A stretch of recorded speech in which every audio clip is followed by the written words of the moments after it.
Sacramento Kings head into the All-Star break with a recent road win over the Denver Nuggets 102-98, but their overall performance leading up to that game was not promising. Despite a few unexpected losses, they still hold the 8th position in the Western Conference with a record of 31 wins and 23 losses. It seems that the Kings missed a good opportunity between the seasons or during the trade deadline to make some changes to their team. With players like Domantas Sabonis and De'Aaron Fox, who are performing well, reaching the playoffs 2 years in a row would be a great achievement for a team that hasn't made it in 17 years. However, facing threats from teams like the Los Angeles Lakers and Golden State Warriors, the Kings will have to put in significant effort just to secure a spot among the top 8 in the West once the play-in concludes. One of the key things for the Sacramento Kings is not to lose any games against much weaker opponents.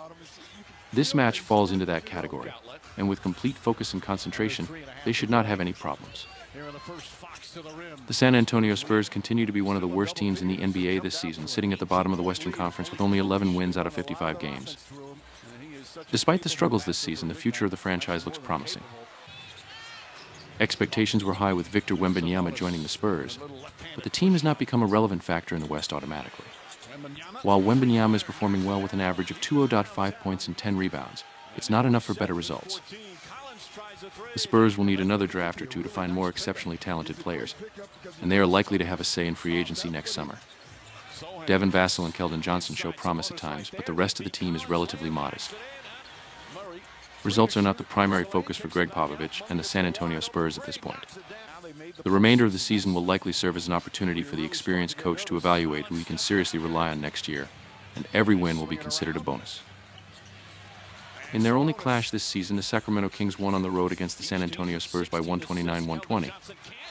Absences and injuries. Sasha Vezenkov will not play for the Sacramento Kings due to injury.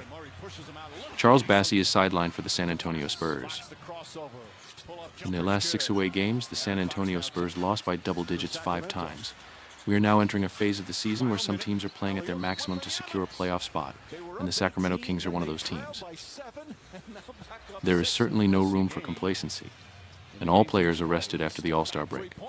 Taking all these factors into account, it would be a significant surprise if the home team doesn't secure a convincing triumph. Our prediction is Sacramento Kings minus 9.5.